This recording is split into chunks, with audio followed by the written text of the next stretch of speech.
Hi everyone, it's Jody at Chico Scrapbooks with this week's free make and take for Wednesday, March 19th. Thought I would share with you some embossing and some nice spring colors with some of Tim Holtz's new stamps with Stampers Anonymous. And so I made this fun little card. The first thing we want to do with this card is the embossing, and I used Papillion. Hopefully you can see that on camera for this nice scripty background. And then I also used Daydream, and this is one of the brand new stamps here at Chico Scrapbooks by Tim Holtz and Stampers Anonymous. So I'm just going to get these ready to emboss. And I used Distress embossing ink because I just feel it's a little juicier and easier to tell whether or not it's actually on my stamp. So I'm just going to dab it on.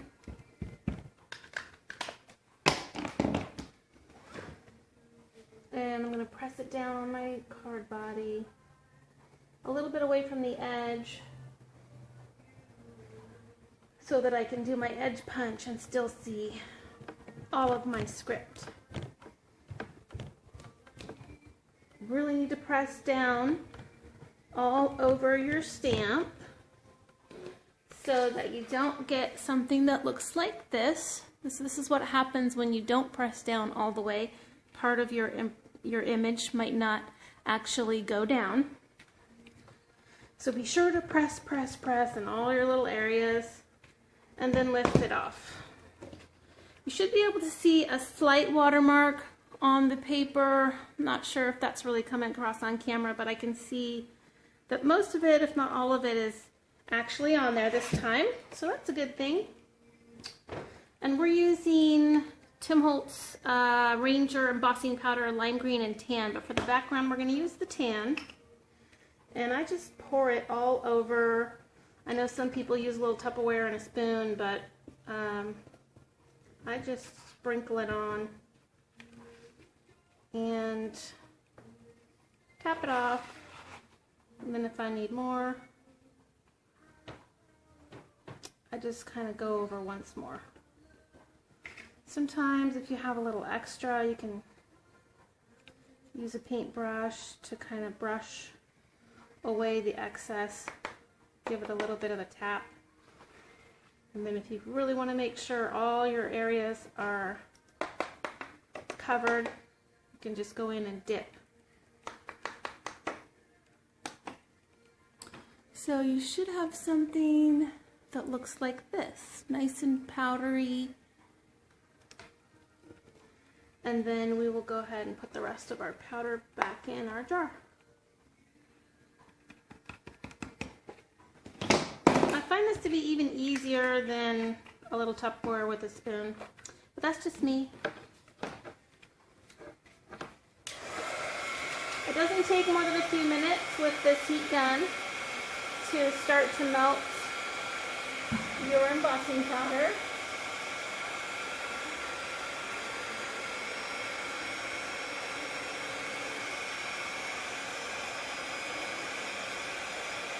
I just do nice little circles so I don't overheat. Just want it to turn glossy. And then I know it's melted completely, and then I move on to the next section. So we've got about half of it. I'm not sure if you can see the gloss. It's got kind of a wet look starting to form. We've got just about all of it.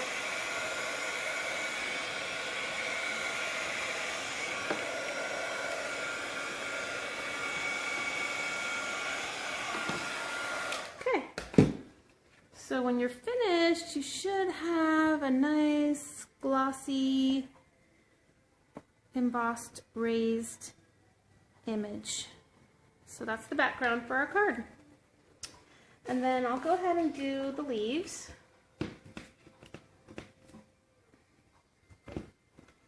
Same way, just embossing ink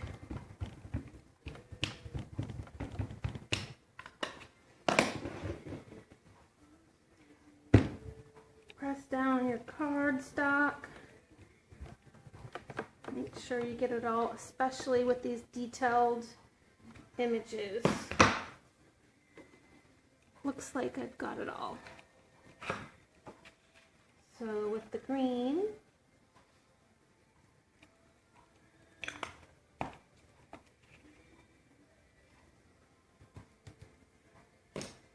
looks pretty good. Just going to brush away some of the excess. I try not to tap it too much because a lot of it will fall off when you tap. And I do like to have a nice coverage. If you tap it too much or brush it too much, you'll lose it, but then you can always go back and add more.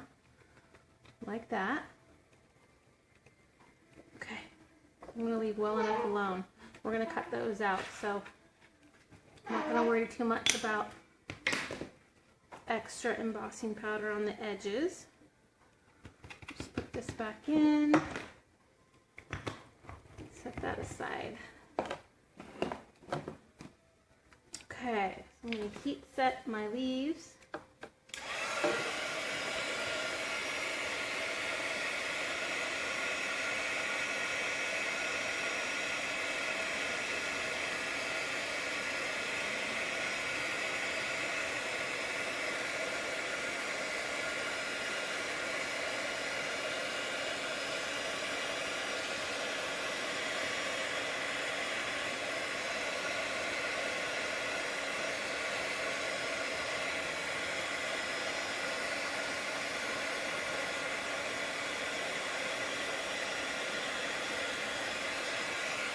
Alright, so that looks pretty good and glossy. Hopefully you can see it on camera.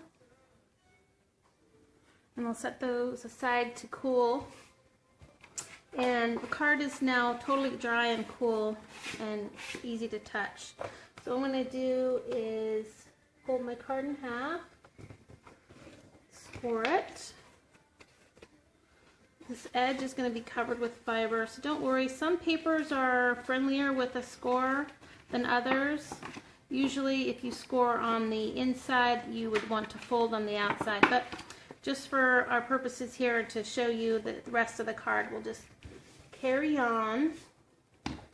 So the distress inks that we used are Tattered Rose, Peeled Paint, Victorian Velvet, and Vintage Photo. And I'm just going to go in and randomly blend these together. Of course, the embossing powder is going to create a resist. So even though we're putting pink on top of the tan, you're still going to see tan. So hopefully you can see that.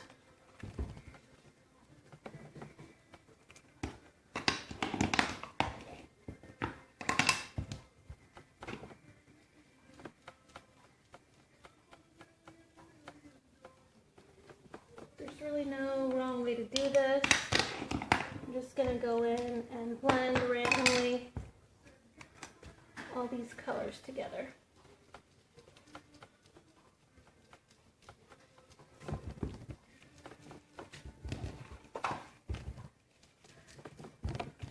A little bit of Vintage Photo down here.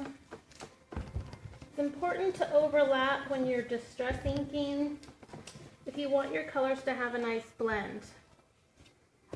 So just keep that in mind. If you're not getting a nice blended look, it could be because you just need to overlap a little bit more and go back in and add more layers of color.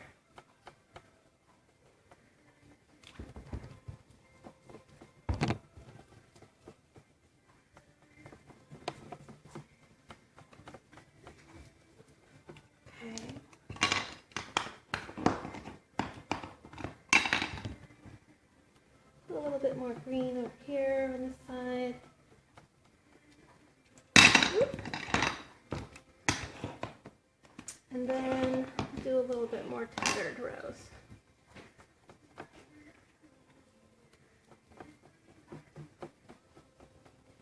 Blending, blending.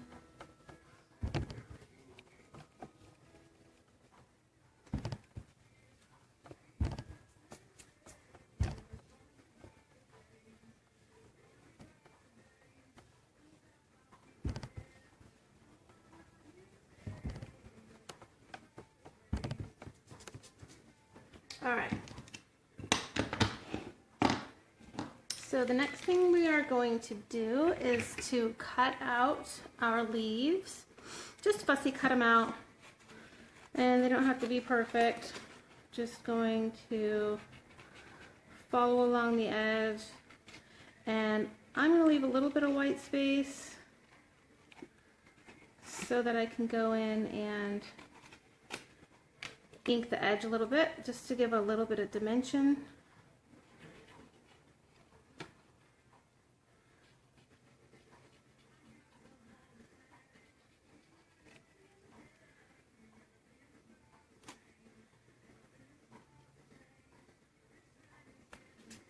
Okay, so the first one.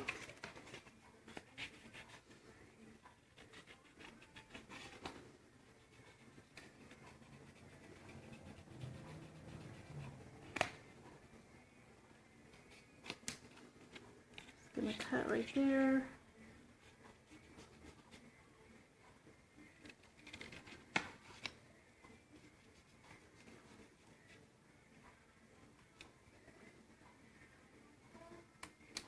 Okay, so those are our leaves, and then I'm just going to go in with a little bit of peeled paint and get the edge of each one of these leaves just to give it a little bit of shape and shadow. Okay, doesn't really need much, just a little bit goes a long way.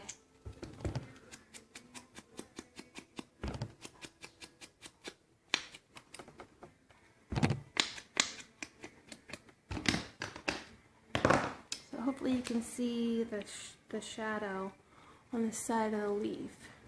Okay, so I think they'll go about like that. And I'm going to go ahead and punch the edge. Just lining up the dots. And continuing with the pattern all the way.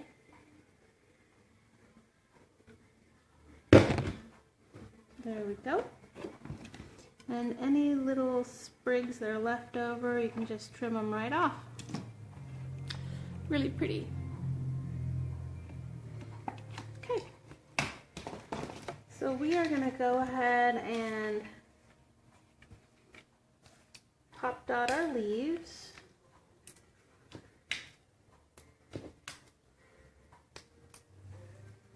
To the center of the card.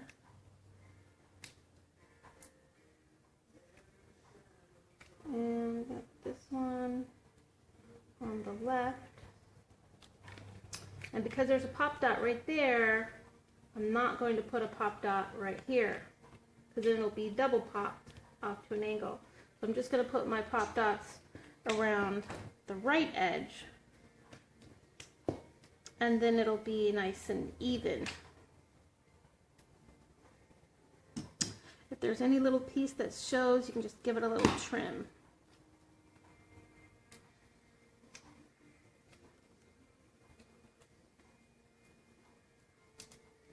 Now I can overlap my leaves and get a nice, even, raised level. Pretty. Okay, the very last thing is just to add some pretty fibers, and I'm just going to cut off a little bit. Don't think I need the whole thing. Actually, we'll go ahead and do a knot first.